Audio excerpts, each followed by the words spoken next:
네, 안녕하십니까. 방금 소개받은 이게 중앙대학교 병원 정형외과에서 근무하고 있는 김성환이라고 합니다.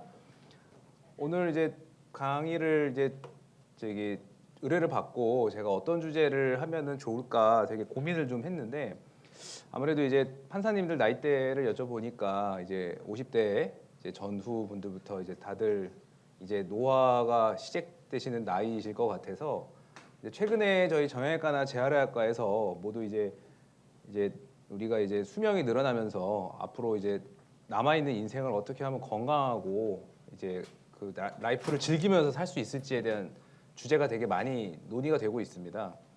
그래서 그런 부분에 대해서 조금 이제 의학적인 얘기도 조금 하지만 조금 더 재미있게 어떻게 운동을 하면 좋을지 또 사실 이게 단백질 뭐 우리가 보충제도 많은데 이런 것들을 어떻게 우리가 먹고 어떻게 이제 좀 이제 어떤 게 어떻게 먹어야 되는지에 대해서 그냥 간단하게 오늘 설명하는 자리를 한번 마련해 보고자 하였습니다. 그리고 또 이제 뭐 사무실에서 좀 할 수 있는 운동들도 조금 보여드리고 이제 그렇게 이렇게 강의를 준비해봤습니다.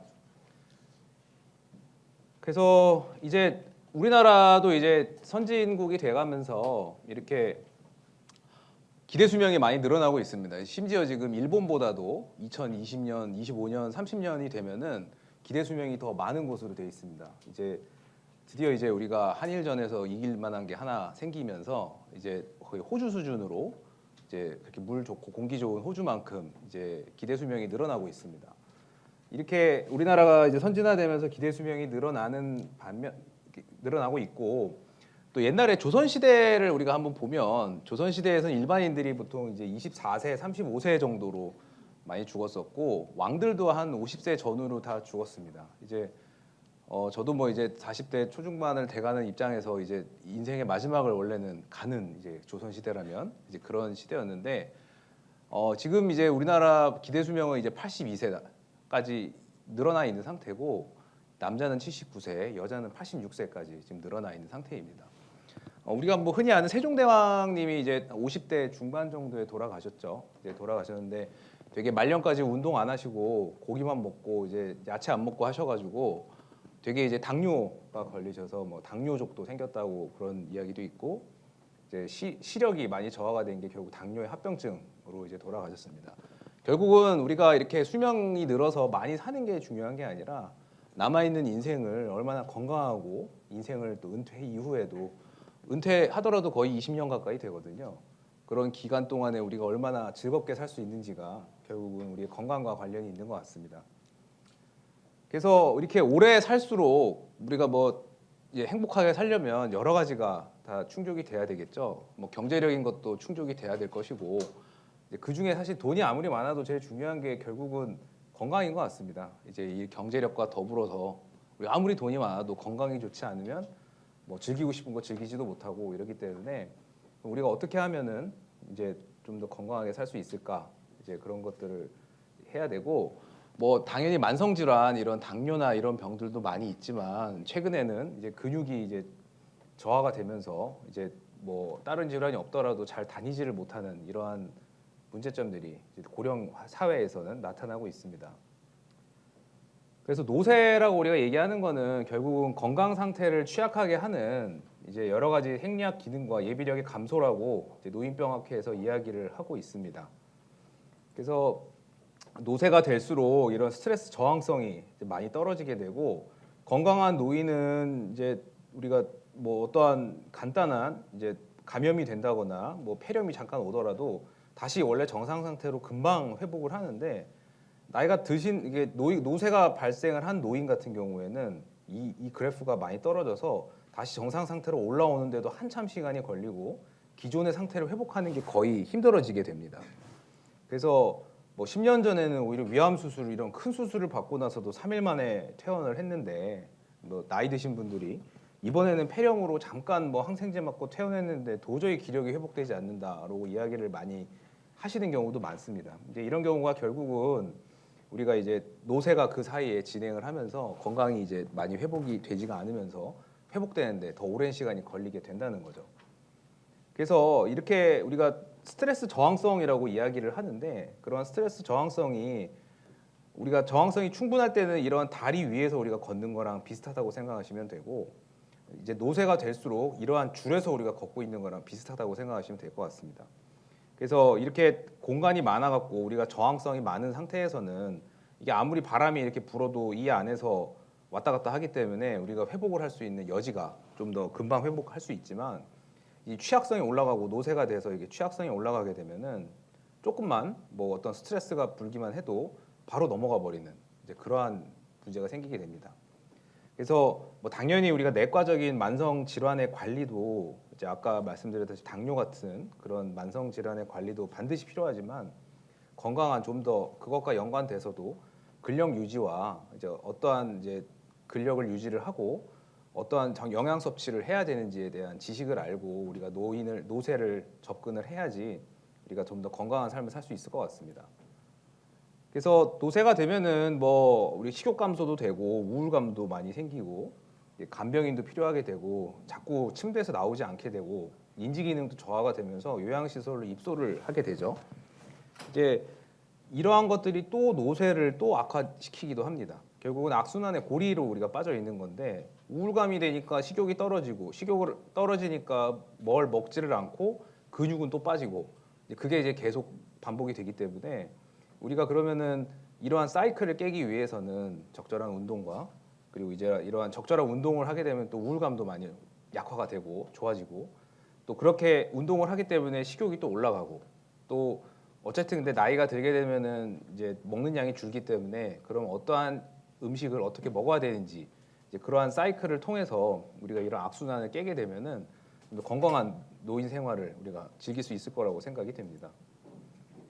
그래서 우리가 한국형 노쇠 철문지라고 해서 이렇게 이런 거를 이제 보기도 하는데 뭐 이거를 의학적으로 지금 보실 필요는 없고 한번 이게 보시면서 내가 이 정도 지금 되나 한번 생각을 해보시면 될 것 같습니다. 한 달 동안 피곤하다고 느낀 적이 있습니까? 뭐 다 모두가 다 똑같이 느끼시고 계시겠죠. 그리고 이제 도움 없이 혼자서 쉬지 않고 10개의 계단을 오르는데 힘이 듭니까? 이제 계단이 10개를 올라가는데도 조금 뭔가 힘이 부딪힌다는 생각이 들면은 그거는 이제 노쇠가 시작됐다고 생각을 하시면 될 것 같습니다. 그리고 300m를 혼자서 이동하는데 힘이 듭니까? 보통 300m는 버스 정류장으로 치면 한 반 정류장 정도 우리가 생각을 하거든요. 그거를 한 번도 쉬지 않고 이동을 하는 게 문제가 있는지 사실 이거는 아직까지는 없으실 것 같은데 하여튼 이런 경우가 이제 있거나 그리고 이제 이거는 만성 질환이니까 그리고 이제 체중이 또 감소를 아무 이유 없이 하는 경우도 우리가 여러 가지를 좀 고려를 하고 이제 이 노쇠 때문인지 아니면은 다른 질환 때문에 우리가 감소를 했는지를 한번 확인을 하셔야 될 것 같습니다. 그래서 뭐 이런 것들을 보시면서 한번 내가 얼마나 이제 노쇠를 했고 이 나이에도 이러면 안 되시니까 우리가 이걸 극복하기 위해서 어떻게 해야 되는지 한번 생각을 해보면 될 것 같습니다. 그래서 이제 노쇠 환자에 대한 기능에 따른 목표를 우리가 따지게 되는데 제일 중요한 건 결국 건강의 증진과 질병을 예방하는 데 가장 큰 목적이 있습니다. 먼저 나빠지기 전에 우리가 먼저 선제적으로 먼저 이제 운동이나 이런 걸 통해서 건강 상태를 올려놓으면은 이렇게 결국은 장기 요양시설이나 완화 치료까지 가지 않는 그때까지 가는 것을 좀 더 늦출 수 있고 그리고 또 피크 상태를 더 오랜 기간 유지를 할 수 있을 것입니다.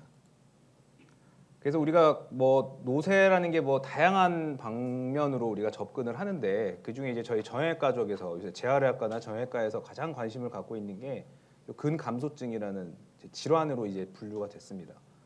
그래서 이제 이 sarcopenia라고 우리가 이야기를 하는데 이제 그리스어에서 이제 살코기를 뜻하는 sarc와 부족을 의미하는 페니아가 합쳐져서 sarcopenia라고 우리가 명명을 하고 있고 이제 절대적인 근육량이 이렇게 감소를 하고 이러한 근육들이 지방으로 대체가 되는 이러한 상태를 이야기를 합니다. 결국은 나이가 들면은 당연히 근육이 빠지고 노쇠가 진행을 하는데 이러한 이제 어떻게 보면은 이러한 근육의 저하 자체가 티나지 않는 노쇠의 시작이라고 우리가 지금은 주목을 하고 있습니다. 그러니까 어떠한 병이 발생하기 전에 이제 근육부터 빠지기 시작을 하는 거죠. 이제 그러면서 이러한 근육이 빠짐으로 인해서 다른 이제 뭐 우리가 내과적인 질환이 이게 장기간 지속되게 되면 당뇨나 이런 고혈압 등이 지속이 되게 되고 이제 한번 진행을 하게 되면 사실 다시 나이가 들수록 우리가 아까 말했지만 우울감이나 이런 여러 가지 사이클이 돌아가기 때문에 이걸 다시 올리기가 참 어렵습니다. 그래서 어느 정도 빠지기 시작을 할 때 좀 우리가 먼저 신경을 쓰고 몸에 관심을 갖고 이제 운동을 좀 시작을 하는 것이 이제 상당히 좋을 것 같습니다. 그래서 우리가 뭐 이게 의학적으로 어떤 상태를 이야기를 하냐, 이렇게 나이가 드신 분들도 이렇게 근육질이신 분들도 있고 뭐 이렇게 걷기만 하시는 분들이 있죠. 그래서 이제 sarcopenia라고 우리가 해서 프리살코페니아는 아직 근육만 빠질 때를 이야기를 하고, sarcopenia는 근육이 빠지면서 근력까지 저하가 될 때, 그래서 퍼포먼스까지 저하가 될 때를 이야기를 합니다. 뭐 시비어 사코페니아는 이제 그 중증 사코페니아라고, 근간소증이라고 이야기를 하는데, 이런 경우는 이제 거의 이제 암 환자나 카케시간 환자들, 그러니까 이제 되게 많이 빠진 환자들이 이제 보통 여기에 해당이 되고, 이런 경우는 사실은 이제 다시 올라오기가 쉽지가 않다고 좀 되어 있습니다. 그래서 이렇게 근육이 빠지게 되면은 나이가 들면서 보행 속도가 점차 줄어드는 걸로 되게 많이 나타나게 됩니다. 이제 뭐 보행 속도라는 게 뭐 허리가 안 좋거나 뭐 여러 가지가 관련이 있겠지만, 어쨌든 우리가 사람이 이제 이족 보행을 할 수 있다는 것 자체가 가장 우리가 데일리 라이프의 가장 기본이기 때문에, 이렇게 스피드가 떨어지는 것 자체가 사망률과 관련이 많다고 되어 있습니다. 그래서 이제 뭐 이제 우리가 보행하기가 조금 힘들고 허리가 뭐 아파서든 뭐 어쨌거든 걷기가 좀 어려워지기 시작을 하면은, 아 이게 몸에 아주 큰 사인이 벌써 내가 생기기 시작했구나라고 생각을 하시면서 이제 신경을 좀 쓰셔야 될 것입니다. 그래서 우리가 이제 의학적으로 이런 이제 핸드 그립 같은 이제 우리 손의 악력을, 우리 근력을 측정을 하고요. 그리고 걷는 속도와 이제 어떻게 몇 번 어떻게 걸어가는지를 보게 되고, 그 외에 이제 검사를 통해서 우리가 하게 됩니다. 뭐 사실 이게 이러한 진단 기준을 아시라고 말씀드리는 게 아니라, 우리가 어떤 거를 주로 보면서 우리가 평가를 하는지를 아시게 되면은, 뭐 사실 이제 핸드 그립 같은 거 보는 거는 집에서도 한번 해보실 수가 있기 때문에, 이제 아 내가 지금 몸 상태가 어느 정도인지, 그리고 이제 인바디를, 이거는 인바디를 보통 보거든요. 헬스장 가면 다 있는 그 인바디를 또 어떻게 보고 보는지에 따라서 그냥 수치만 나오는 게 아니라 내 몸이 지금 어떤 상태인지를 한번 아실 수 있게 제가 간단히 소개만 한번 드리겠습니다. 그래서 이제 손 근력은 이런 양력계를 가지고 재는데, 뭐 이런 양력계는 이제 의학용이고, 우리가 남자는 28kg까지 안 되면 28kg짜리 이 양력을 못 하면은 이제 근력이 빠졌다고 이야기를 하고, 여성분들은 18kg짜리 근력을 했을 때 이게 빠진다고 이야기를 하고 있습니다. 그래서 이렇게 근력이 빠지게 되면은 이제 우리가 이 손이 우리 가장 몸에서 많이 중요하게 사용하는 것이기 때문에, 이런 손의 근력이 빠지게 되면은 전신 근력을 어느 정도 대변한다고 이제 생각을 하고 있습니다. 그리고 이제 코어 근육을 우리가 보는 것들 중 하나가 이제 이런 6m를 몇 초에 걷느냐와 앉았다 일어났다를 몇 초에 할 수 있느냐를 보게 됩니다. 그래서 6m 정도를 우리가 초당 1초, 그러니까 6m를 6초 내로 못 걷거나 5번 앉았다 일어났다를 12초 내로 못 하는 경우에는, 우리가 이런 경우에는 이제 우리가 이제 퍼포먼스가 많이 떨어졌다고 이야기를 합니다. 사실 아직 이 정도까지 되신 분들은 없으실 것 같은데, 그래서 어쨌든 간에 이제 이런 것들이 이제 우리가 주로 보는 이제 그러한 목표고, 보통 한 60대 넘어가시면 이런 분들이 슬슬 나타나기 시작을 하시더라고요. 그래서 오늘 정보를 가지고 이제 나중에 은퇴하셨을 때를 대비를 하실 수도 있을 것 같습니다. 그리고 이제 이러한 의학적으로 병원에서는 이러한 검사를 통해서 우리가 근육의 매스, 우리가 전체 몸에 근육이 얼마나 있는지를 이제 보게 되는데, 남자 같은 경우는 이제 7.0kg/m 제곱, 여자 같은 경우는 5.4kg/m 제곱을 기준으로 삼고 있습니다. 사실 이거는 이제 병원에서 하는 거고, 우리가 인바디를 보통 재죠. 그래서 헬스장에서 이제 인바디 기계 가지고 뭐 다양한 인바디가 있는데, 사실 뭐 제대로 재졌는지를 확인을 하려면 뭐 여러 가지 수치를 근본적으로 보면서 우리가 넘어가야 되는데, 그 다 뭐 이게 이런 것까지 다 보면서 이걸 평가하시기는 어려울 것 같고, 우리가 인바디 딱 찍어 보면은 여기 부위별 근육 분석이라고 있습니다. 그래서 이 부위별 근육 분석을 자세히 보면 우리가 몇 킬로그램 정도가 있는지 우리가 이렇게 볼 수가 있습니다. 그래서 우리 여기서 보통 보는 게 오른팔 왼팔과 오른다리 왼다리의 근육량을 보고, 여기서 이제 우리의 키를 제곱을 해서 나누게 되면 미터로 우리가 머슬 인덱스가 나오게 됩니다. 그래서 이 머슬의 인덱스가 남자는 7.0, 여자는 5.7 이하가 되게 되면은 우리가 지금 이제 근육량이 상당히 부족하다고 생각을 하고 있습니다. 그래서 사실 이런 거가 나오는 이제 기계도 있고 안 나오는 기계도 있는데, 어쨌든 안 나오는 기계에서는 이렇게 오른팔, 왼팔, 오른다리, 왼다리의 근육량을 더하고 키를 미터에서 제곱을 해서 나눠주면 우리가 인덱스가 나오고 지금 현재 이제 노인분들이 아니시니까 이 나이에서는 그래도 이 정도 이상은 적어도 나와야 되는데 안 나오시면 지금 내가 이제 운동 부족이고 상당히 운동 부족이구나. 이게 기준이 보통 65세 기준이기 때문에 이것도 안 되면 이제 이건 정말 심각하다고 생각을 하셔야 될 것 같습니다. 이제 이 정도가 이제 우리가 헬스장에서 가장 하기 쉬운 검사니까 한번 집들 해보시면서 한번 계산해 보시면서 보시는 것도 좋을 것 같고요. 그리고 우리가 봐야 될 게 이제 BMI, 이제 이 중년에서는 이제 BMI를 좀 잘 보시고 그래서 이제 BMI가 그래도 이제 너무 과체중이 되지 않게 이제 생각을 하셔야 될 것 같습니다. 뭐 최근에는 우리 뭐 살 빼는 주사들 뭐 많이 나왔잖아요. 뭐 앨런 머스크가 뭐 이제 일주일에 한 번만은 위고비라는 주사를 맞고 몸무게를 10kg 뺐다 뭐 이렇게 얘기를 하는데 최근에는 그러한 이제 우리가 비만, 이제 살찌는 것도 질환으로 또 메타볼릭 신드롬이라 그래서 질환으로 생각을 하고 그러한 이제 비만 자체가 다른 병을 또 유발한다고 생각을 하고 있습니다. 그거랑 비슷한 개념으로 지금 이렇게 근육이 감소되는 것이 결국은 이제 그러한 다른 당뇨나 이런 비만을 유발을 하기 때문에 이제 그러한 것들과 다 같이 합쳐져서 우리가 이제 건강 상태의 질환이 발생하기 전에 우리 건강을 어떻게 먼저 챙길 것인가를 이제 본다고 생각하시면 될 것 같습니다. 그래서 뭐 한국인 같은 경우는 뭐 여담이지만 오늘 조금 상관없는 얘기인데 그 살 빼는 주사 같은 경우는 한 BMI가 25 이상 되면은 요새는 뭐 되게 뭐 주사를 맞는 것도 괜찮다는 연구 결과도 막 나오고 있어서 되게 좀 스트릭트하게 BMI를 25 이하로 유지하는 거를 또 권유를 드리고 나이가 들면 들수록 그런 BMI를 25 이하로 유지를 시키시는 게 더 좋을 것 같습니다. 결국은 지방이 많아지면 많아질수록 결국 당뇨나 이런 것들이 확률이 점점 올라가거든요. 나이가 들수록. 그래서 이제 그런 체중 관리도 오히려 나이가 들수록 조금 더 적극적으로 하시는 게 좋고 그것이 쉽게 하려면 오늘 말씀드리는 근육량이 유지가 되어야 되기 때문에 기초대사량이 근육이 올라가야 기초대사량이 올라가거든요. 그러면 뭐 이렇게 뭐 회식을 하셔도 기초대사량이 많으니까 살이 좀 덜 찌고 이렇게 되기 때문에 좀 근육량을 유지를 하시는 게 좋을 것 같습니다. 그래서 뭐 이렇게 사르코페니아라는 거는 그래서 이제 우리가 근력이 떨어지고 이러한 퍼포먼스가 떨어질 때 아까 인바디나 그런 검사랑 이제 그럴 때 얘기를 하고 시비어 사르코페니아는 이 모든 게 다 떨어져 있을 때 우리가 이야기를 하고 있습니다.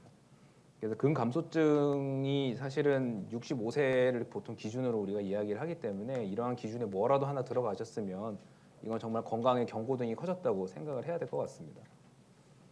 생각보다 비율이 많아요. 60세 이상에서는 6.3%, 남자는, 여자는 4.1% 정도가 있고 65세 이상에서는 8.8%, 여자도 8.8% 정도 있습니다. 그러니까 뭐 60세, 65세만 되셔도 이제 뭐 거의 이게 10% 가까이 되는 거기 때문에 10%면 10명 중 1명이거든요. 여기 계신 지금 한 4, 50명 되시는 것 같은데 4, 5명은 이제 65세 넘으면은 근감소증으로 가실 수 있다는 얘기입니다.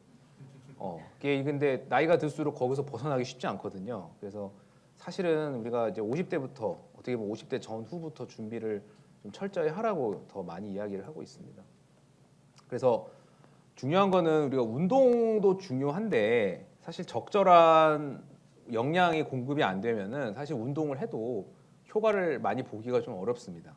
그래서 이제 그 영양도 상당히 중요하고 영양이 그냥 밥 잘 먹어라라기보다는 우리가 이제 BCAA라고 이제 그 단백질들이 있거든요. 그래서 그러한 적절한 단백질들을 우리가 공급을 해줘야 이제 똑같은 운동을 했을 때도 더 많은 근육량이 생길 수 있다라고 이야기를 하고 있어서 뒤쪽에 제가 이 부분도 간단하게 강의를 좀 해드리겠습니다. 그래서 이제 그냥 뭐 하나만 먹어서는 단백질만 먹어서는 살만 찌고요. 단백질을 먹으면서 이제 반드시 근력 운동을 좀 해줘야 이것이 근육이 붙을 수 있다라고 생각을 하시면 될 것 같습니다. 그리고 여담인데 이제 저도 예전에 이제 벌크업을 좀 했다가 최근에 운동을 많이 못했더니 지금 다 살이 돼가지고 저도 좀 고생을 하고 있는데 나이가 드실수록 함부로 막 이렇게 벌크업 하시는 건 좋지는 않습니다. 이게 조금만 운동 안 하면 바로 다 지방으로 변하기 때문에 이거 빠지지도 않거든요. 이게 그래서 저도 좀 힘든데 요새 지금 너무 회식이 많아서 이렇게 회식 하실 때 좀 적절히 줄이시고 이제 벌크업은 너무 하지 마시고 단백질 먹다 보면 막 벌크업 되거든요. 많이 운동하시면 너무 많이 하지 마셔라 말씀드리고 싶습니다. 그래서 그럼 운동을 이제 어떻게 할 것인가에 대해서 우리가 뭐 이게 운동할 때 제가 뭐 너무나 많은 유튜브도 많고 이제 우리 헬스장 가면은 그 PT 선생들이 잘 알려주기 때문에 운동하는 방법을 제가 알려드린다기보다는 이러한 운동은 어떤 걸 타겟으로 하고 어떤 운동이 조금 더 요 나이대 50대 40대에서는 어떤 운동이 좀 도움이 될지 몇 가지만 이제 골라왔고 그리고 하다가 사실은 어떻게 하는지보다 뭐가 어떻게 다치는지를 더 알려드려야 될 것 같아서 그거를 이제 조금 그 위주로 좀 말씀드리겠습니다. 그래서 저항 운동 우리가 이제 기본적으로 근육을 키우려면 저항 운동을 해야 됩니다. 이제 외력의 힘으로부터 저항하는 운동이고 우리가 흔히 말하는 웨이트 트레이닝이죠. 그래서 이 저항 운동을 하면 이제 근력과 근지구력이 증진이 되고 이제 뭐 수축 속도도 증가하고 뭐 한다는데 결국은 이제 근력과 근지구력을 우리가 늘리는 게 주 목적이고 그리고 이제 뭐 우리가 이제 나이가 들면은 특히 여성분들 같은 경우는 폐경이 오거나 그러면은 호르몬이 급격하게 변하면서 골다공증도 순식간에 많이 진행을 하게 됩니다. 그래서 이제 골밀도를 이러한 저항 운동을 해야 골밀도가 유지가 되거든요. 그래서 요새 뭐 나이 드신 분들 골다공증 때문에 허리도 많이 부러지시고 뭐 이렇게 되게 많은 질환으로 약도 뭐 드시고 하는데 이게 약만 먹어가지고는 잘 골밀도도 증가하지 않습니다. 특히 호르몬이 변해서 생기는 거는 특히 더 그렇기 때문에 그러한 골다공증 치료는 적절한 이제 운동이 반드시 동반이 되어야만 이제 적절하게 이제 그런 약물이나 그런 것들이 효과가 볼 수 있기 때문에 그만큼 이러한 저항 운동이나 근육을 유지하는 것이 여러 가지 질환과 다 관련이 돼 있다라고 생각을 하셔야 될 것 같습니다. 그래서 근력을 이제 우리가 하기 전에는 반드시 관절 유연성을 잡아야 돼서 스트레칭을 반드시 하고 해야 되고 최대한 근육을 늘려놔야 우리가 최대 가동 근육 범위가 이렇게 있기 때문에 이제 이상하게 수축이 돼서 근육이 찢어지거나 다치는 걸 막을 수 있습니다.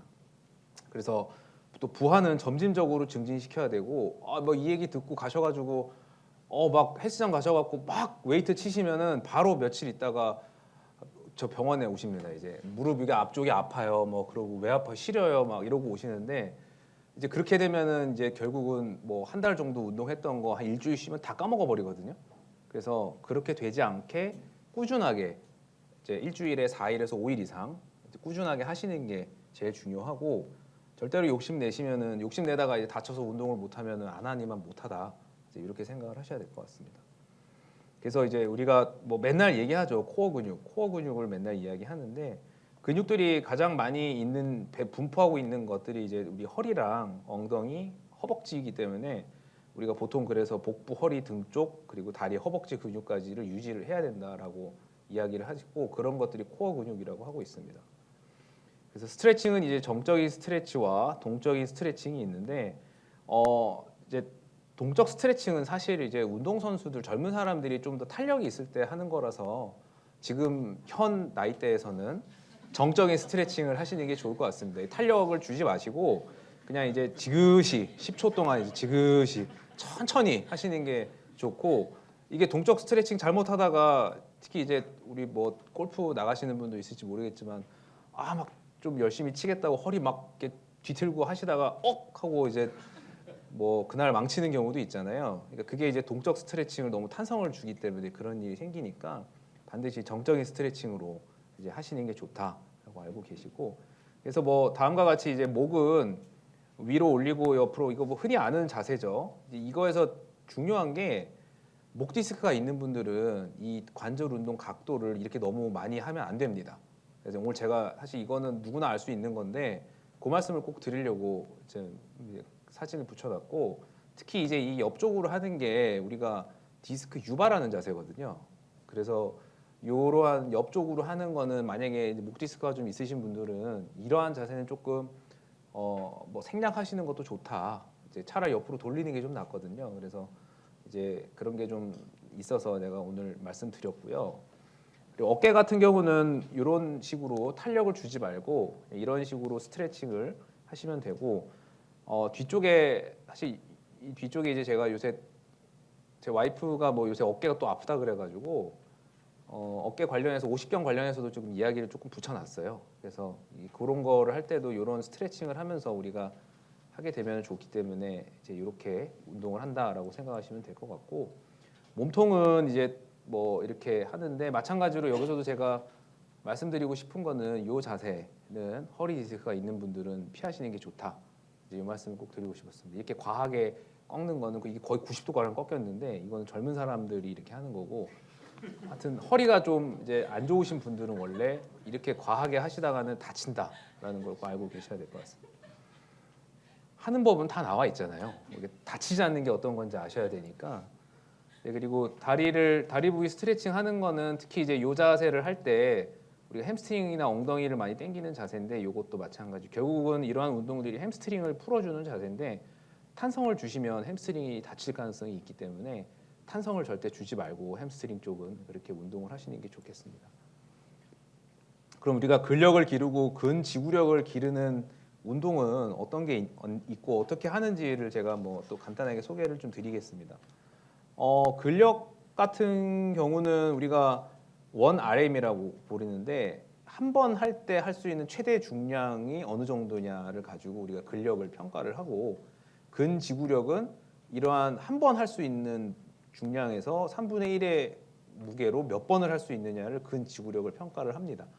뭐 이게 중요한 건 아니고, 그래서 이제 이 한 번 반복할 수 있는 최대 중량을 우리가 기준으로 우리가 운동을 설정을 하기 때문에 이제 이렇게 용어에 대해서 그냥 한번 알고 계시면 될 것 같고요.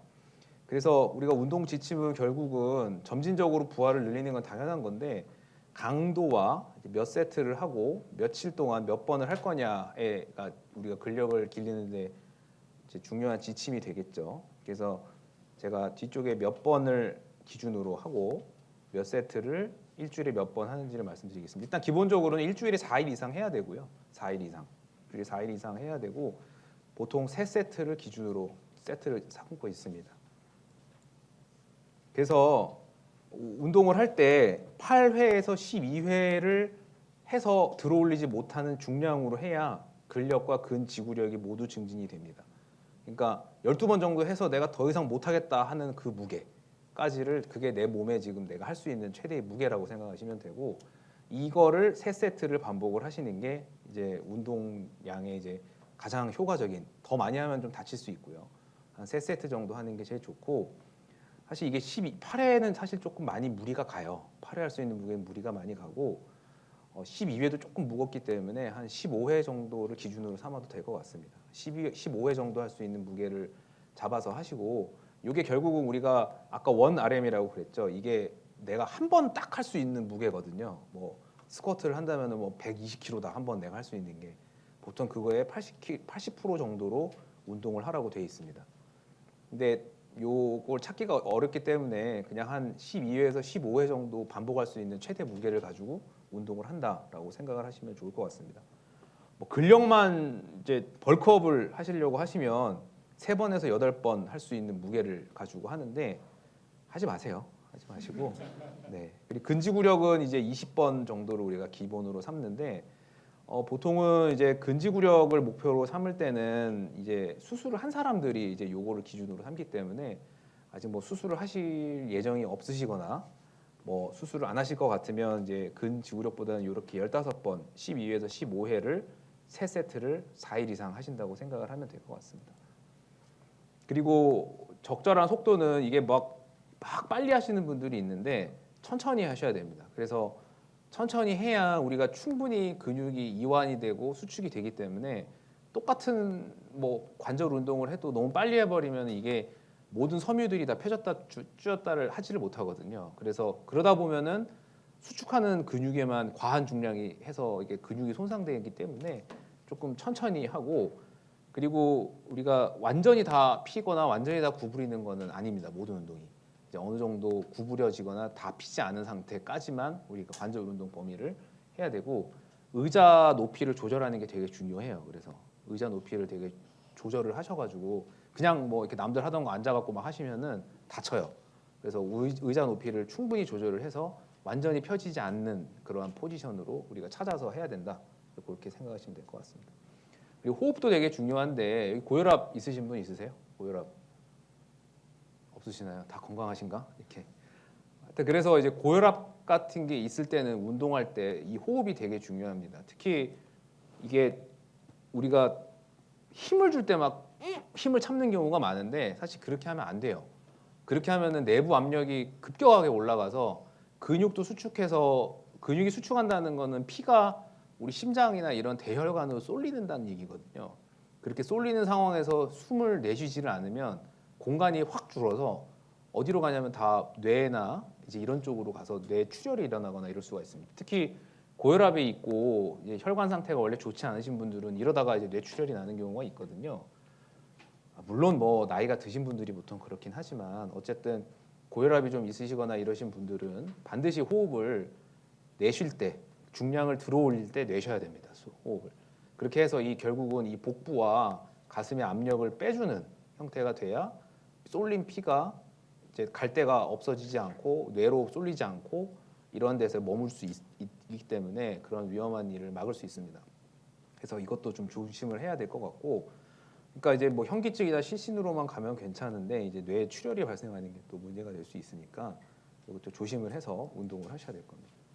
우리가 뭐 가장 뭐 집에서 하기 쉬운 운동으로는 플랭크가 있죠. 이제 플랭크를 그리고 이제 사이드 플랭크가 있는데 아까랑 거의 비슷하게 이렇게 유지를 하는데 제가 이걸 하라고 말씀드리는 게 아니라 요거 필라테스 하는 사람들이나 하는 거고 요거를 이제 따라 하시다가는 이 손목이 나갑니다.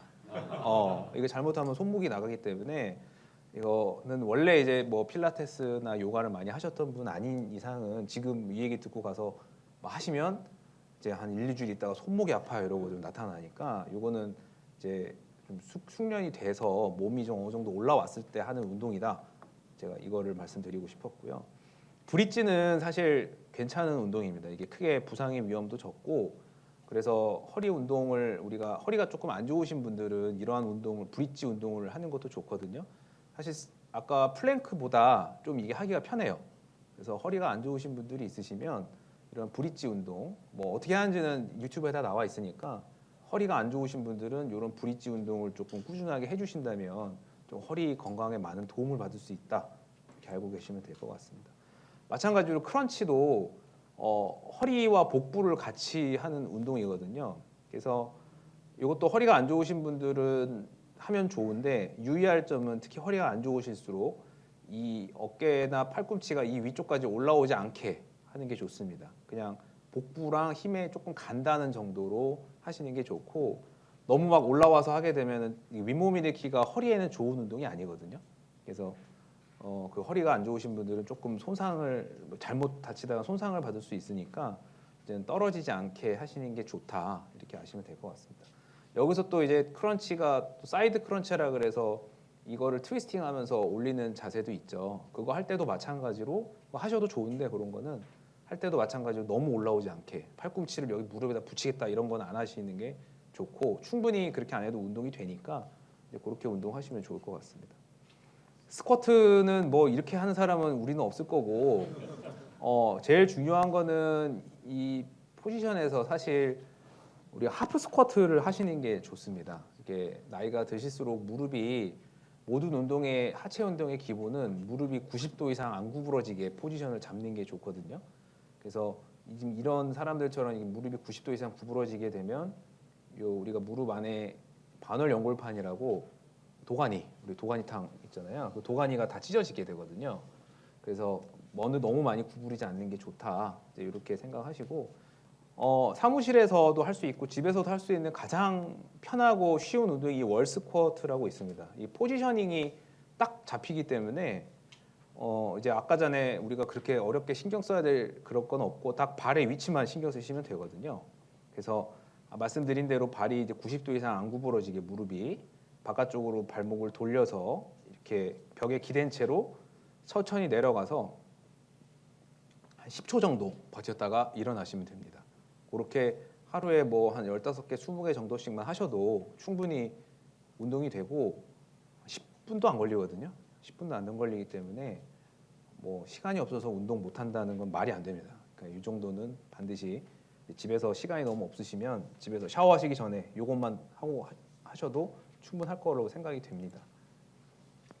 그래서 데드리프트도 마찬가지로 뭐 어떻게 하시는지는 다 아실 거고 허리를 잘 다칠 수 있기 때문에 이 데드리프트에서 허리 안 좋으신 분은 그냥 안 하시는 게 좋습니다. 허리 안 좋으신 분은 안 하시는 게 좋고 내가 허리가 자신 있다, 아직 자신 있다 그러신 분들은 우리가 데드리프트에서 요거를 올릴 때 반드시 무릎을 15도 정도 굽혔다가 허리랑 같이 서야 됩니다. 허리만 사용해서 쓰면은 바로 허리가 다치기 때문에 요거를 좀 조심해서 하셔야 될 거고요. 랩풀다운도 이게 우리가 당기는 거거든요. 어깨 많이 다치기 때문에 아까 말씀드린 대로 포지션을 너무 완전히 만세한 자세에서 시작하지 않게 의자를 조절을 하셔서 좀 충분히 내려놓고 우리가 해야 될 것입니다. 이제 그래서 요 위로 올라가다 보면 자꾸 이제 이 어깨 충돌 증후군이라는 게 좀 생기거든요. 어깨 아프잖아요. 지금 어깨 아프신데 이런 운동 하고 나면 더 아파집니다. 그래서 조금 조심을 하시는 게 좋고 어깨가 좀 아프신 분들은 이거 안 하시는 게 또 좋을 수도 있어요. 이제 조금 안 하시는 게 좋을 수 있다 이렇게 알고 계시고 시티드 로우가 어깨 운동이나 이제 이러한 등 근육 운동에 되게 좋거든요. 그래서 어깨가 좀 안 좋고 그러신 분들은 오히려 요 시티드 로우 위주로 조금 하시는 게 조금 더 좋으실 것 같고 이거 할 때 중요한 거는 요 무릎을 같이 막 구부렸다 폈다 하는 거 아니거든요.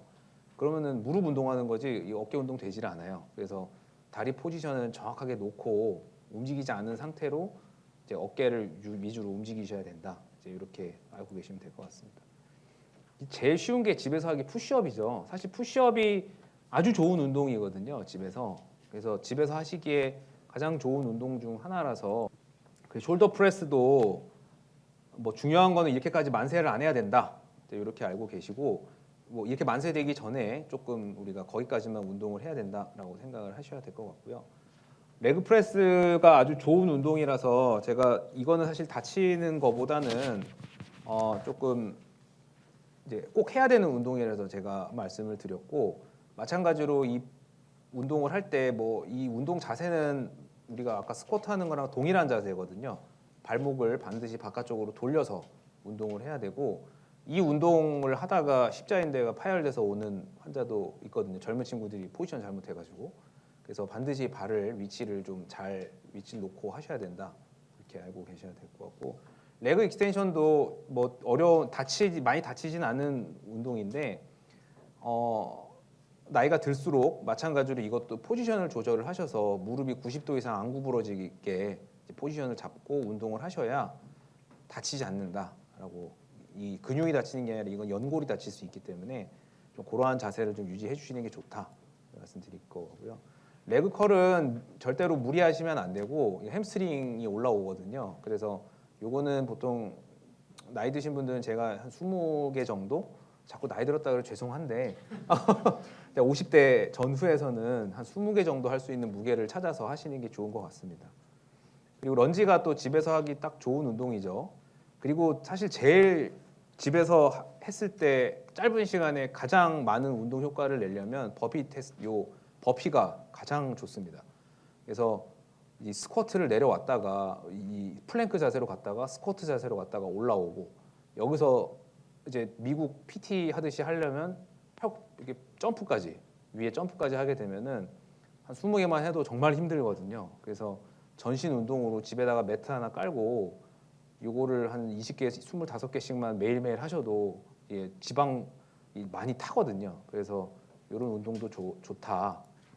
마지막으로 요게 또 단백질 얘기하기 전에 어깨가 좀 아파하시는 분들이 많을 것 같아서 우리가 질환에 대해서 좀 설명 많이 드리고 이게 너무 뭐 인터넷이나 이런 데서 너무나 다양하게 막 한의사들은 뭐 침 맞으면 다 좋아진다 뭐 이렇게 써 있고 뭐 어디 주사 놓는 데는 다 주사 맞으면 좋아진다 뭐 PRP 뭐 온갖 주사들도 너무 많고 그런데 기본적으로 이 질환이 어떤 건지 어느 정도 이해를 하시면 이제 그러한 질환들이 뭐 치료법들이 다 틀렸다는 얘기는 아닌데 꼭 그게 또 정답이 아니라는 거를 좀 아실 수 있을 것 같아서 제가 간단하게 설명을 좀 드리겠습니다. 그리고 어깨는 회전근개라고 해서 우리 이 안에 4개의 근육이 있습니다. 이 4개의 근육이 있어서 어깨가 이제 상당히 이제 보니 스트럭처가 그 우리가 맞닿아 있는 부분이 별로 없기 때문에 불안정한 관절이거든요. 원래 기본적으로 그렇게 불안정하기 때문에 우리가 어깨가 다 많이 돌아가는 건데 그렇기 때문에 그거를 안정화시켜 주려고 이 속에 4개의 근육이 있습니다. 그래서 이 근육들이 그 우리 근육 안에 있는 근육이기 때문에 되게 작아요. 그래서 손상이 되게 잘 되는 근육 중 하나고 손상이 되게 되면은 또 많이 딸려 들어가서 수술을 할 때도 잘 딸려 나오지 않는 이제 그러한 근육의 특성을 갖고 있습니다.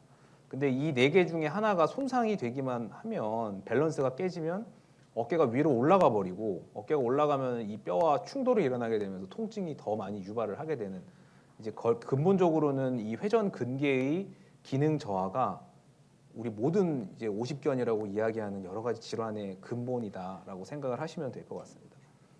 그래서 회전근개는 이제 이렇게 뭐 만성 통증에 어깨 통증의 가장 흔한 문제 중 하나고 이런 회전근개라고 이 네 가지 근육들이 손상이 됐을 때 이야기를 하는데 우리가 부분적인 파열이 있기도 하고 이렇게 완전 파열이 돼서 리트랙션이 일어나는 경우도 있습니다.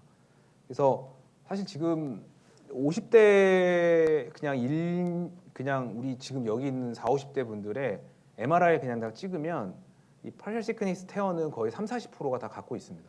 그러니까 그만큼 흔하고 그만큼 흔한데도 불구하고 우리가 수술을 뭐 다 하지는 않죠. 다 하지도 않고 모두가 다 아프지는 않죠. 또 그렇게 손상이 있더라도 밸런스가 잘 맞는다면은 통증이 또 유발하지 않고 잘 살 수 있는 질환 중 하나입니다. 하지만 이렇게 이러한 파셜 시크니스 테어가 있을 때 관리를 제대로 하지 못하게 되면 이렇게 큰 파열로 진행을 하게 되고 이 큰 파열로 진행을 하면 결국은 방법은 수술밖에 없습니다. 수술밖에 없어서 이렇게 되기 전에 우리가 조금 관리를 해야 되고 관리를 한다는 거는 뭐 오늘 주제로 연결되지만 운동입니다. 결국은 근육의 밸런스가 잡히면 손상을 막을 수 있기 때문에 그런 재활 운동을 통해서 우리가 보호를 해야 될 것입니다. 그래서 이제 볼을 파열되는 게 보통 이제 오버유즈로 생각을 해서 퇴행성 변화가 된다고 하고 그리고 이제 이렇게 40세 이상이 되면은 슬슬 이제 망가지기 시작을 하기 때문에 뭐 저도 지금 시작이지만 40대 넘어가면서부터는 어깨에도 가벼운 운동들을 통해서 뭐 아까 전에 괜찮으시면 헬스장에서 하는 그러한 어깨 운동들까지 해서 밸런스를 잡아놓는 것이 가장 중요하다고 생각을 하고 있습니다. 그래서 우리가 회전 근개가 파열이 되면은 파열까지 가게 되면은 밤에 아파요. 이게 아까 전에 말씀드렸다시피 이제 회전 근개가 손상이 되게 되면 어깨가 위로 올라가기 때문에 오히려 서 있거나 앉아 있을 때는 팔이 중력으로 내려가서 통증이 좀 덜 하다가 밤에 자려고 누우면 그게 올라가 버리면서 뼈랑 부딪히면서 통증이 유발이 되거든요. 그래서 밤에 잘 때 더 아프다 이러면은 아 이거 내가 회전 근개 문제가 좀 많이 생겼구나라고 생각을 하셔야 되고 그리고 또 두 번째는 특정한 각도에서 통증이 더 심해져요. 요 120도에서 60도. 그래서 심하신 분들은 드롭암 사인이나 그래서 여기서 이렇게 내려오다가 툭 떨어뜨려요. 너무 아파서. 이제 그 정도까지 되면은 이제 아 이거는 뭐 주사 맞고 할 게 아니라 빨리 MRI 찍고 뭔가를 해야 되겠구나라고 생각을 하셔야 되고 이런 사인들이 있는데도 불구하고 이제 아직 요즘 이제 뭐 여러 가지 이유가 있지만 뭐 그냥 끌고 가시는 분들이 많아서 일단은 더 파열이 심해져서 오시는 분들도 많거든요. 그래서 이제 이런 것들이 좀 있으면 뭐 그냥 일반적인 치료를 하시기보다는 빨리 정밀 검사를 하시는 게 좋다. 그거를 이제 감별을 좀 알고 계셔야지 될 것 같고요. 그리고 그래서 결국은 이제 이 충돌 증후군이라는 게 이제 이런 게 아까 전에 회전 근개가 망가지게 되면 이렇게 올라가게 되면서 이렇게 낑기면서 또 통증이 유발하고 이걸로 인해서 또 더 찢어지고 이런 것들이 계속 반복이 되기 때문에 이제 뭐 찢어졌다면은 수술을 나이에 맞춰서 수술을 고려를 해야 되고 그리고 정상화 수술을 하든 안 하든 결국은 나머지 근육의 밸런스를 맞춰야 이게 회복이 된다. 수술한다고 다 되는 게 아니다라고 또 이해를 하고 계셔야 될 것 같습니다. 그래서 이러한 검사들을 하는데 제가 뭐 너무나 많은 검사들이 있는데 집에서 본인들이 이렇게 판사님들이 집에서 한번 확인해 볼 수 있는 제 검사들만 몇 가지 갖고 왔어요. 그래서 요 그림 같은 경우는 어깨를 이런 식으로 우리가 놓고 한쪽 손으로 뭐 사모님이나 이제 뭐 이렇게 남편분이 어깨를 잡고 어깨를 위로 이렇게 올려줍니다. 그런 식으로 이렇게 누가 툭툭 쳐줘서 통증이 유발이 되면은 아 이게 어깨에 좀 문제가 좀 생겼구나라고 생각을 하셔야 될 거고 그리고 이렇게 팔을 엄지를 1등 하라고 그러고 우리가 엠프티 캔 사인이라고 그러는데 팔 아래쪽으로 우리가 캔을 비우는 자세를 해서 누가 눌러줘서 어느 한쪽이 힘이 더 없는 경우에 그러면 경우에는 그쪽 힘이 빠진 쪽이 힘줄에 문제가 생겼다라고 우리가 생각을 합니다. 사실 그 정도 사인이 나오면은 MRI를 찍어야 돼요. 이런 사인들이 나오면 마찬가지로 베어 허그 사인이라고 그러는데 반대쪽 어깨를 잡고 누가 이게 강제로 뛰어봅니다. 버티라고 그러고 그래서 뛰었을 때 그냥 손쉽게 그냥 쑥 빠지는 경우도 있고 이러면 이제 파열이 완전히 돼서 이제 힘이 아예 안 들어가는 상태가 된 거거든요. 그런 경우에는 거의 수술을 해야 될 가능성이 높기 때문에 마찬가지로 그런 사인까지 나오면 이제 빨리 MRI를 찍어봐야 될 거고 그 자세에서 이제 힘은 있는데 통증이 유발되는 경우도 많거든요. 그래서 그런 경우에는 이제 좀 더 재활을 적극적으로 내가 해야겠구나. 힘 빠지기 전에 이제 그렇게 생각하시면 될 것 같습니다. 또 혼자 해볼 수 있는 거는 또 아까 전에 이런 사인을 해놓고 어깨를 들어 올렸을 때 통증이 유발이 되면 이것도 이제 힘줄에 문제가 좀 생겼다라고 생각을 하셔야 될 겁니다. 그러니까 그냥 우리가 어깨가 단순히 아픈 거랑 이게 빨리 병원을 가서 뭔가 검사를 해야 되는 거를 구분을 해야 되는데 그게 바로 이런 사인들이 나타나면서 힘이 빠지면 이건 빨리 가야 된다고 생각을 하셔야 될 것 같습니다. 그래서 뭐 우리가 수술을 할 때는 나이나 직업이나 파열의 크기나 이런 것들을 고려를 하고 이게 우리가 뭐 막 비수술적으로 막 파열됐는데 뭐 낫다 이러는 건 사실 다 거짓말이고 파열이 돼버리면 사실 수술 외에는 회복시킬 수 있는 방법은 없습니다. 근데 파열이 됐다고 모두가 다 수술이 필요한 건 아니기 때문에 또 무작정 또 수술하는 건 또 아니니까 이제 너무 이제 파열됐다고 뭐 무조건 다 어깨 수술을 하시면 안 되고 이게 파열 정도가 작을 때는 우리가 재활로서도 충분히 극복이 되기 때문에 50대, 60대 되면은 거의 40%, 50%가 다 파열이 조금씩 있거든요. 그럼 여기 반은 다 수술하셔야 돼요. 그런 거 아니기 때문에 이제 그 파열 정도가 어느 정도에 따라서 수술을 한다. 다만 우리가 비수술적으로 이게 완치된다라는 거는 존재하지 않고 오히려 완치되는 거는 재활 운동을 통해서만 오히려 완치에 가깝게 우리가 사용할 수 있을 것이다. 이 생각하셔야 될 겁니다. 그리고 또 흔한 거는 이 석회성 건염이죠. 우리 아마 50견 중에서 석회 꼈다 얘기만 많이 들어보셨을 거예요. 엑스레이 찍어 보면은. 그래서 석회성 건염이니까 어떤 병원에서는 수술하세요. 석회 없애야 됩니다. 뭐 이렇게 얘기하는 경우도 있고 어떤 분들은 뭐 이렇게 뭐 주사 맞고 침 맞고 하는 경우가 있는데 맞고도 뭐 계속 아파요 이런 경우도 있고 다 헷갈리죠. 이게 어디가 맞고 그러는지. 이거는 마지막에 보는 의사가 명의가 되는 질환입니다. 그냥 알아서 좋아하시거든요. 시간이 지나면. 이게 생겼다가 가만히 있다가 흡수기 이 세 가지로 나뉘게 돼요. 그래서 언제 아프냐면 흡수기 때 아파요. 그래서 흡수가 되기 시작할 때 아프기 시작한 거고 흡수기가 끝나면 안 아파져요. 그 사이에 버티려고 우리가 그냥 뭐 스테로이드나 이런 주사 조금 진통제 드리는 것 뿐이지 뭐 이 병원 저 병원에서 막 주사 막 맞다가 마지막에 이제 침 맞으면 침 맞고 좋아졌다 이렇게 되는 거고 막 돌다가 이제 내가 뭐 이렇게 주사를 땄더니 그 주사 맞았더니 좋아지더라 이제 그렇게 되는데 사실은 좋아질 때가 돼서 좋아졌다 이렇게 생각하시면 됩니다. 그러니까 이게 이제 석회성 건염이 되게 아파요. 되게 아프고 되게 힘들기 때문에 환자분들이 되게 괴로워하지만 사실상 이제 의사가 해줄 수 있는 거는 그렇게 많지 않다. 그리고 이제 결국은 이렇게 흡수가 되고 나면은 리모델링이 일어나서 회복이 되거든요. 그래서 이거를 수술을 해서 없애는 것도 어지간히 크지 않고서는 잘 하지 않습니다. 왜냐면은 조그마한 것들은 흡수되고 나면 다 없어져 버리고 정상 조직으로 바뀌는데 수술을 한다는 거는 이 석회가 껴있는 정상 그런 조직들을 없애버리고 꼬맨다는 거거든요. 그러면은 그 조직은 재형성이 일어나지 못하고 흉터로 회복이 되기 때문에 기능이 떨어져요.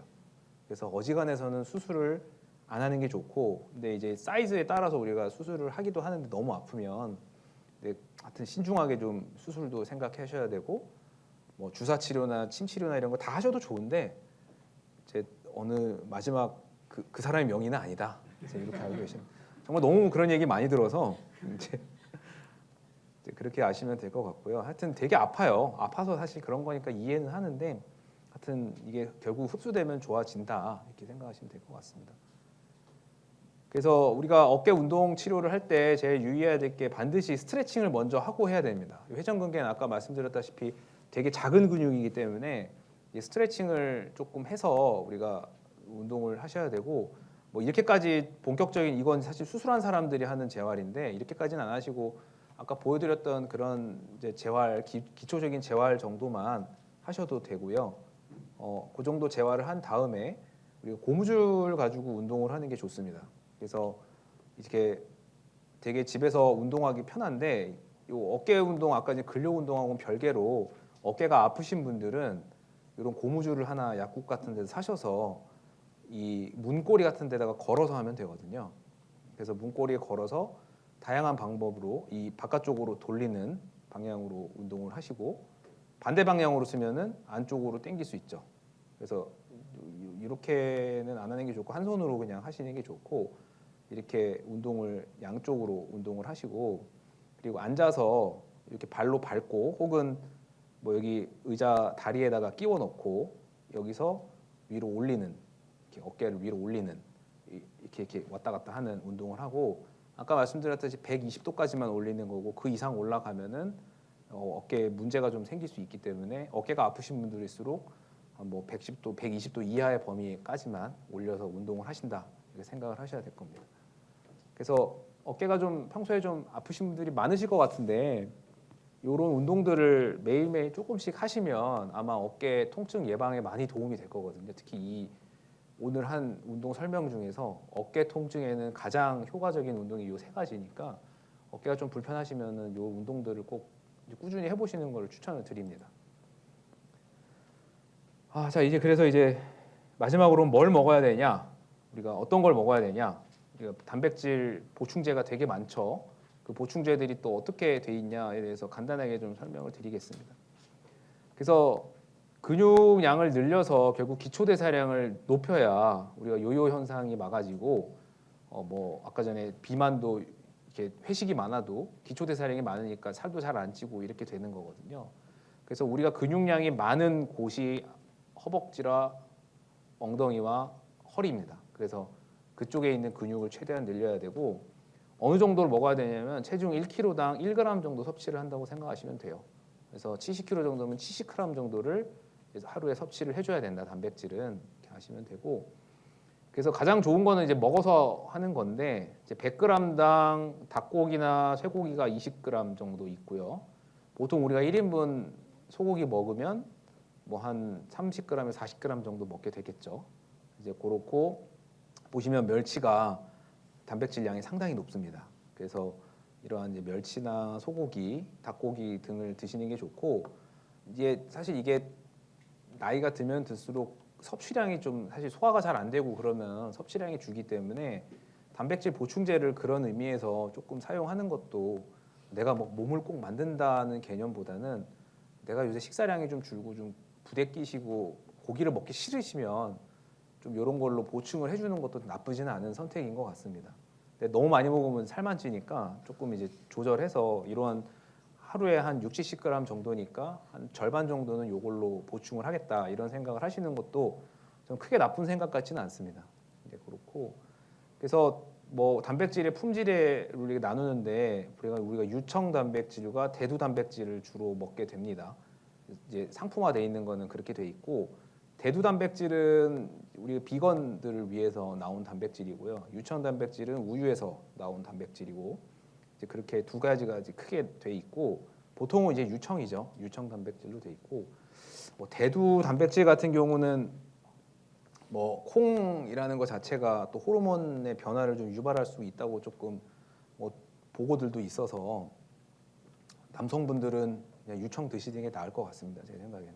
이제 그래서 뭐 꼭 비건이 아닌 이상 그냥 유청을 선택하시는 게 나을 것 같다라고 생각을 하시면 될 것 같고요.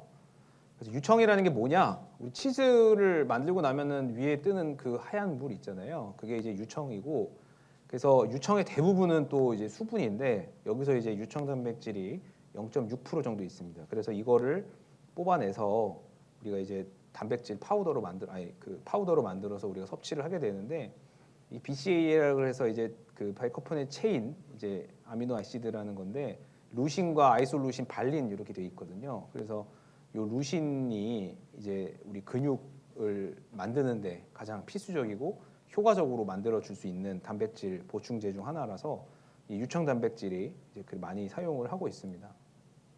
그래서 막 이렇게 나오는데 여기 루신과 아이솔루신과 발린 요 세 가지가 되게 많고 이 브랜치드 체인 아미노 애시드 중에서도 요 세 가지가 근육 대사에 많이 이제 작용을 하기 때문에 이제 우리 유청 단백질을 주로 사용하게 되고 뒤에서도 말씀드리겠지만 이게 간에서 대사가 되고 그 대사 물질이 신장으로 배설이 되기 때문에 콩팥과 간이 너무 안 좋으신 분들은 이러한 것들을 섭취하는데 조금 좀 조심을 해야 되고 조금 그런 이제 간이나 신장 쪽에 좀 문제가 있으신 분들은 특히 이게 통풍이 또 확 오는 경우도 있거든요. 그래서 특히 신장이 안 좋은 경우에 그래서 이제 그런 게 있을 때는 조금 피 검사를 좀 하면서 우리가 섭취를 해야 되고 굳이 그러니까 굳이 이렇게까지 하는 것보다 그냥 식사로 하시는 게 좋다. 안 좋으신 분들은 이제 그렇게 알고 계시면 될 것 같습니다. 그래서 BCAA가 많으면 많을수록 우리가 단백질 보충제에서 이제 적은 양으로도 효과적으로 할 수 있고 보시면 단백질 6g과 루신을 첨가를 하면 단백질 25g을 먹는 거랑 비슷한 효과를 본다고 이제 돼 있거든요. 그래서 우리가 단백질 보충제가 이런 식으로 구성이 돼서 소량만 먹어도 어느 정도 많이 보충이 될 수 있습니다. 우리가 필수적으로 섭취해야 되는 하루 양은요. 그래서 막 단백질 보충제 뭐 WPC, WPI, 뭐 WPH 막 이렇게 막 이상한 말이 막 적혀 있는데 사실 WPC는 단백질 함량이 조금 낮습니다. 그래서 맛은 더 있는데 이제 WPC가 조금 단백질 함량이 적고 유당이나 지방 함량이 좀 높은 이제 좀 어떻게 보면은 열량 보충이 좀 필요하신 환자분들에게 조금 우리가 주는 경향이 좀 있고요. 그리고 WPH가 또 환자한테 많이 쓰는데 이것도 이제 WPC를 이게 가수 분해를 한 거라서 흡수가 더 잘 됩니다. 그래서 우리가 이제 그 병원 가면은 뭐 이렇게 단백질 보충제로 이렇게 캔으로 나오는 거 있죠. 이제 거기에 들어있는 게 보통 WPH가 주로 들어가 있고 우리가 흔히 먹는 거는 바로 이 WPI가 이제 우리 단백질 보충제로 많이 알려져 있습니다.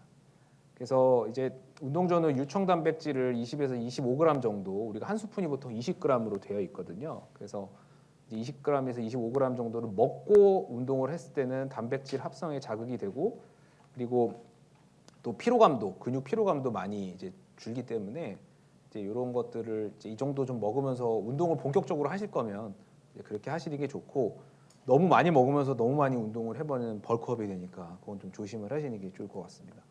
그래서 아까 말씀드린 대로 이제 신기능이나 간기능 저하를 유발할 수 있기 때문에 단백질 보충제를 이렇게 먹으면 이제 이렇게 올라가고 신장에 좀 무리를 줄 수가 있거든요. 그래서 이렇게 좀 조심을 하고 특히 이 단백질 보충제의 대사 물질이 통풍을 유발할 수가 있습니다. 그래서 혹시라도 통풍이 있으신 분들은 정말 조심을 해야 되고 그래서 특히 신장 질환이 있는 경우는 없던 통풍도 생기는 경우가 있으니까 조금 그런 데서는 조심을 해서 좀 이제 드시는 게 좋을 것 같습니다.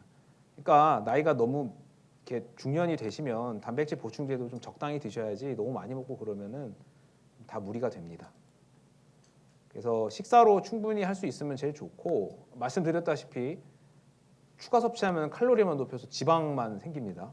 그래서 운동을 그만큼 하든지 아니면은 식사를 단백질을 고기가 막 소화가 안 돼서 뭐 못 먹겠다 이렇게 되면은 이제 조금 보조를 받을 수 있다라고 생각을 하시고 그렇게 접근하시면 좋을 것 같습니다. 그래서 뭐 제가 몇 가지 사례를 조금 갖고 왔는데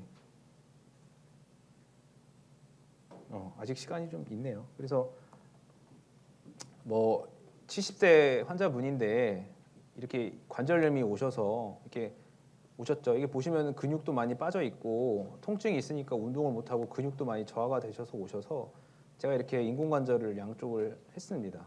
수술을 했고 이후에 이렇게 재활 치료를 프로토콜을 짜서 다양하게 이게 운동을 하고 그리고 이제 다행히 통증이 많이 없으셔서 단백질 보충제를 이렇게 규칙적으로 이제 제가 처방을 해서 이제 3개월 정도를 먹고 왔습니다.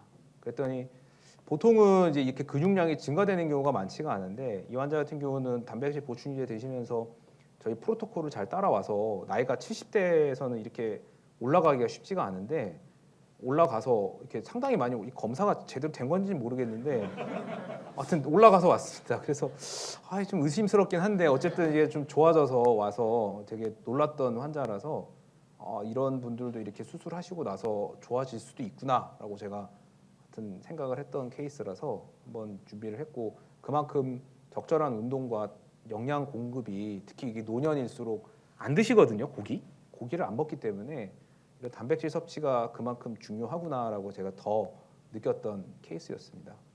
그래서 이러한 이제 검사, 이제 진짜 근력이 정말 좋아졌는지에 대해서 보는데, 이러한 근력 검사도 상당히 우리 다른 분들은 보통 50%까지 빠지는데 28% 정도밖에, 절반 이하로밖에 안 빠져서 효과는 확실히 있었구나, 단백질의 효과가, 이제 그렇게 생각을 하고 있습니다.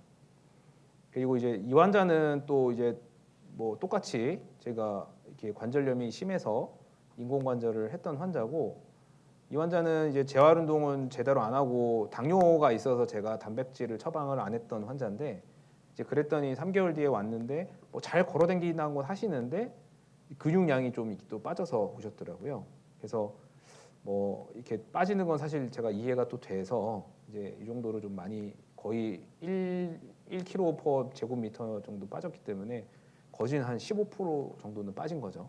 그래서 이제 단백질 보충제를 그만큼 조금 더 드시는 게 확실히 좋겠다 생각을 했던 케이스였습니다. 보시면 이렇게 48%까지 이렇게 저하가 되고, 수술하고 나면 보통 이 정도 저하는 되거든요. 그래서 이제 이런 케이스들도 있었고, 그래서 결국은 이렇게 운동을 하고 하니까 한쪽은 증가하고 한쪽은 떨어지고, 적절한 운동과 적절한 용량 공급이 그만큼 중요했구나라는 것을 깨달았던 케이스입니다. 나이 드신 분들도 그런데 젊은 사람들도 마찬가지로 이렇게 십자인대가 운동하다가 파열되셔서 왔어요. 이렇게 전방 십자인대가 파열이 돼서 오셨고, 그래서 이런 식으로 십자인대가 파열된 모습을 보여서 내시경으로 이렇게 재건술을 새로 만들어 줬습니다. 이렇게 만들어 주고, 재활 운동, 이제 무용을 하던 친구라서 재활 운동을 정말 열심히 하면서 단백질 보충제도 먹고 했더니 지금 이렇게 2년 가까이 됐는데, 뭐 디피시트는 좀 비슷한데 양다리 다 근력이 그냥 엄청 좋아져서, 사실은 이게 이렇게 100 정도에서 180까지 증가가 되고 80에서 140까지 토크가 증가를 해서 상당히 이제 뭐 수술 안 한 쪽도 증가가 되고 수술한 쪽도 같이 많이 증가가 된 양상을 보였습니다. 근데 마찬가지로 이게 스키 타다 다친 남자 환자인데, 이 환자 같은 경우는 좀 말을 안 들어서 이렇게 수술은 똑같이 했는데 이제 안 하더라고요. 고등학생이라서 뭐 안 했는데, 뭐 사실 아까 말씀드렸듯이 집에서 하면 되는데 20분 그거 하라는데도 안 해가지고, 하여튼 그 근력이 쭉 빠져서 와서 보면은 양쪽, 이제 특히 1년 됐을 때는 운동을 해오라 그랬더니 또 한쪽 다리만 열심히 운동해가지고 여기만 이렇게 커지고 여기는 더 떨어지고 이제 이렇게 왔어요. 그래서 수술한 환자들은 사실 이게 아프니까 좀 밸런스를 맞추기 쉽지는 않은데, 어쨌든 이게 운동을 효율적으로 또 하는 것이 중요하고, 이제 영양 보충도 충분히 이제 해주는 게 중요하다라는 걸 더 느꼈고, 사실 똑같이 젊은 환자였는데도 불구하고 운동을 제대로 못하고 영양 공급이 안 되니까 지금 토크가 벌써 이렇게 차이가 나거든요. 이게 지금 47이면 70대 할머니들 수준이거든요. 여기 지금 근력이. 그러니까 엄청 많이 저하가 돼 있는 남자임에도 불구하고 저하가 돼 있었다, 이렇게 있습니다. 그래서 결론적으로 말하면 우리가 나이 들면서 노쇠되고 근감수증은 발생을 할 수밖에 없습니다. 발생할 수밖에 없고, 최대한 꾸준한 운동과 올바른 식습관, 영양 공급을 해서 자기 관리를 젊을 때부터 하시는 게 좋다. 아직 안 늦으셨으니까 지금부터라도 빨리 진행을 하시고, 그리고 말씀드렸다시피 스트레칭을 하고 한 13번, 12번에서 15번 정도 할 수 있는 무게를 찾아서 코어 근육 위주로 운동을 하시고, 그리고 단백질을 충분히 잘 섭취를 해라. 이렇게 결론 지을 수 있을 것 같습니다. 건강한 이제 노인 생활을 위해서 지금부터 잘 준비를 하시기 바라겠습니다. 감사합니다.